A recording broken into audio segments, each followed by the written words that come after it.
Ahoy there. Today on the Red Sea, what's the worst coworker you have ever worked with?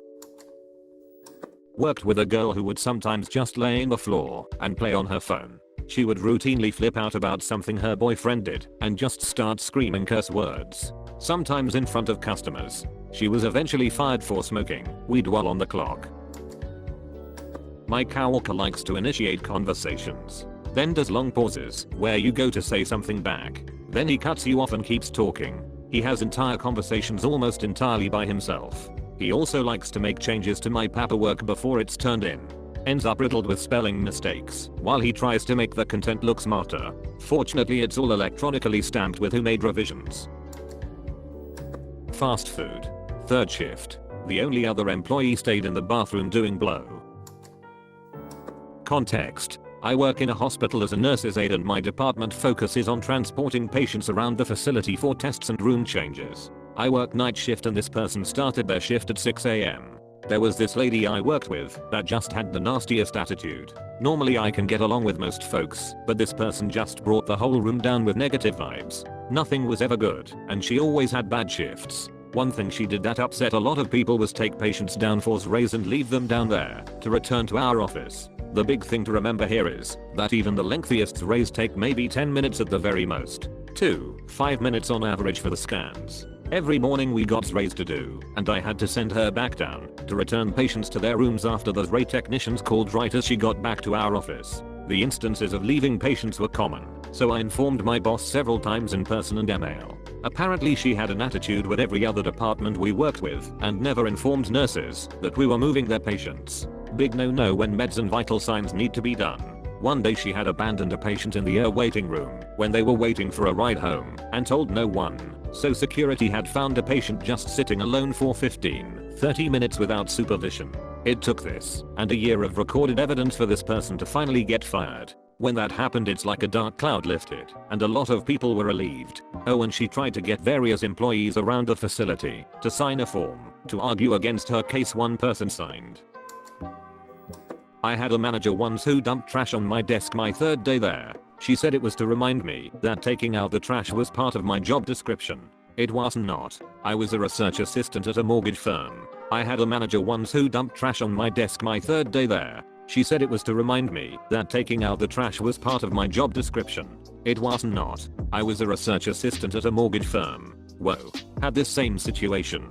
We had a full maintenance crew, but my department had previously helped with parking lot trash until our hours were cut, which was discussed and mandated from corporate. The top guy for our location came in extra early, picked up the parking lot trash, and dumped it on my desk. Then he berated all of the managers in front of everyone for my department. Just the tip of the iceberg when it came that asshole, though.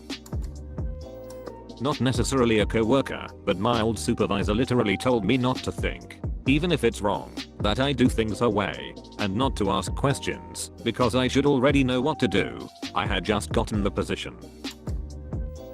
No contest. It was the literal crackhead I worked with for 4 months that was also secretly living in the office and being completely nonsensical when he was actually working. We found a mattress folded up in the warehouse after he was let go and an actual brand new crack pipe with a price tag on it to boot squirreled away back there. He and his family, not just him living in the office, left discarded food everywhere like pizza crusts in the toilet brush holder in the bathroom. What even? And they left hair in the sink in the bathroom as they were obviously bathing in there, too. As we had no actual bathing facilities in the office. One day during his tenure, he sent an email saying his alarm did not go off and he'd be in at X time, which kept getting moved back later and later. He eventually showed up at 4:40 PM and we closed at 5 PM. Lol. See comment above about secretly living in the office. There's so much more I could go into.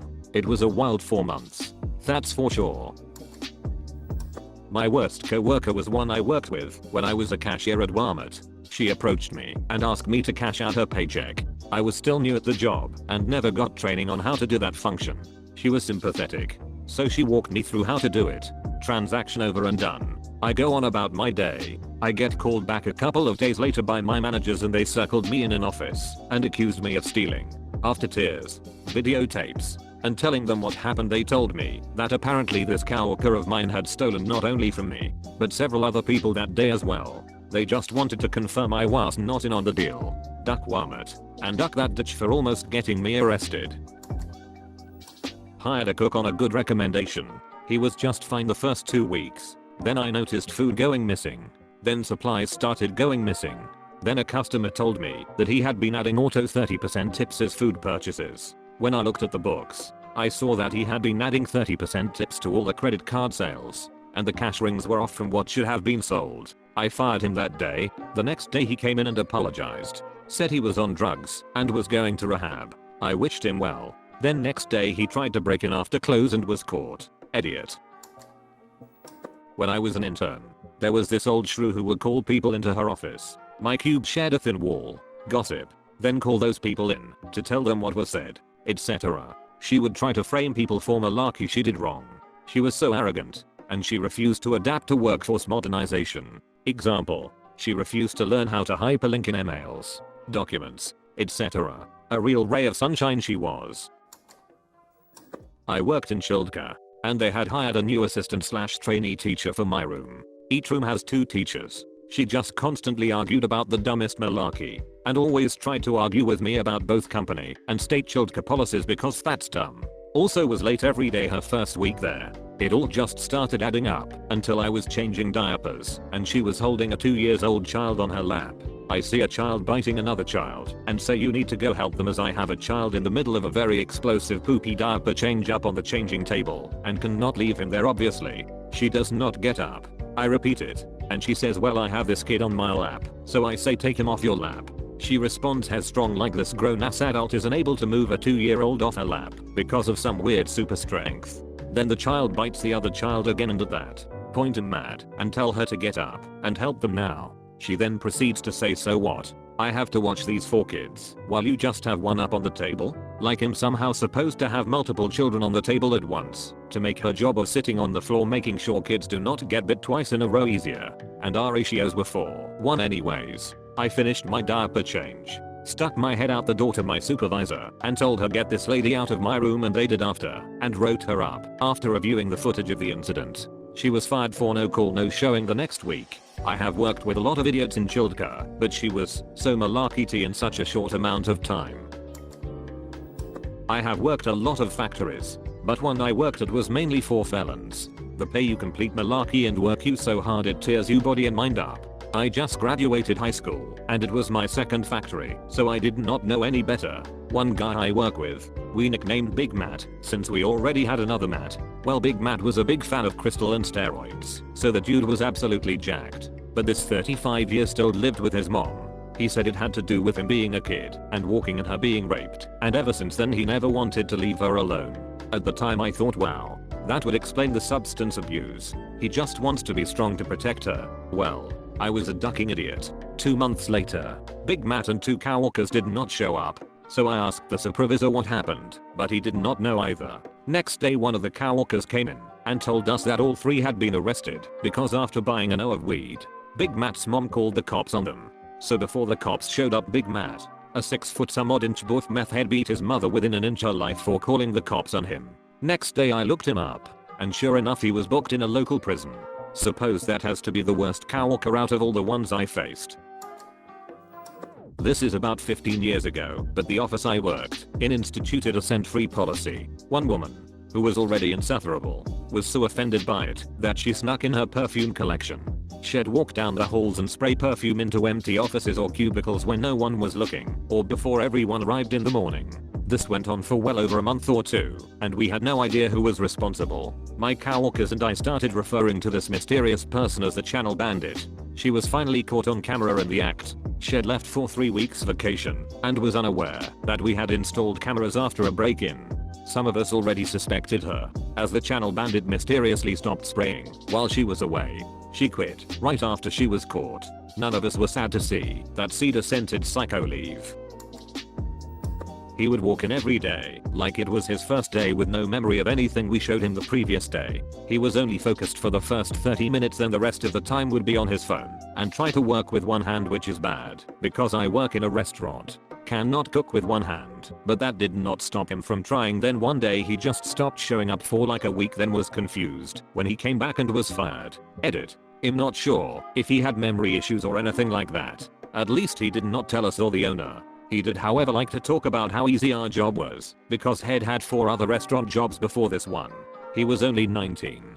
But we did not make him do anything complicated, but he would forget easy things like where we kept burger buns or where buttons were on the register. Also he always left trash laying around. After he was done with the job it would be me and my other coworkers who cleaned up after him, and his excuse was always that he did not think it mattered because it was gonna get cleaned up eventually. He still comes in every once in a while to watch our TV, sometimes with friends and sometimes by himself. He never buys anything but he just does it quietly so no one bothers him. I had a packager operator I worked with on the machine I run. He did okay, but every Monday I would have to basically retrain him on the packager controls. I guess he had an excuse or because he had a beef from a motorcycle wreck years before. Once I jogged his memory he did good for the rest of the week. This guy named Daniel I used to work with at McDonald's in high school. He let everyone know he worked out and enjoyed being on the football team. He had this thing about taking 5 malarkeys a day. He would walk by on his way back from the toilet, chest out, shoulders back and triumphantly announce that's malarkey number 3, ... ducking Daniel. The HR manager at my last job had 0 training, education or experience in HR. She was argumentative, passive aggressive and incompetent. Toward the end she asked me why are you being resistant and you're not being a team player. When I was advocating for client safety, I was the second person in less than a year to leave and hire an attorney. I worked with a guy that regularly googled everyone we worked with. He knew information about the apartment we had just sold and told everyone at our department meeting how much we sold for. His name was Dan. Dan was 37 working at a dead-end job as a lab specimen processor in a windowless room for 9 hours a day. He ate only Burger King, but without the lettuce, because that's rabbit food. He drank literally a gallon of Mountain Dew a day, and was confused as to why people were horrified by that. There's water in it he would say. Apparently if he ate corn he would vomit and have to go to the hospital. He would tell me he firmly believed that man and dinosaur roamed the earth at the same time, along with many other theories that came from his gut. One day we got into a political argument before the 2016 election where he said, if Bernie Sanders is elected president, there will be a civil war, and I will not hesitate to kill you and your family. Dan was fired. I got out of there as soon as I could. Don't not be like Dan. My old supervisor. She was that special brand of too nice. Laughing was her nervous tick and who boy it was constant. She was incapable of being assertive, which is not the best quality for someone whose job is telling other people what to do. The best she could do was be passive aggressively nice when she really needed something done, which just made everyone dislike her. I worked in a certain touring exhibition last summer. It's not Potter, FYI. And of 200 people who were applying for jobs, 20 of us got the job. We were all close-knit and had a love for the exhibit content, and being all genuinely interesting people made us a family. Bar one woman.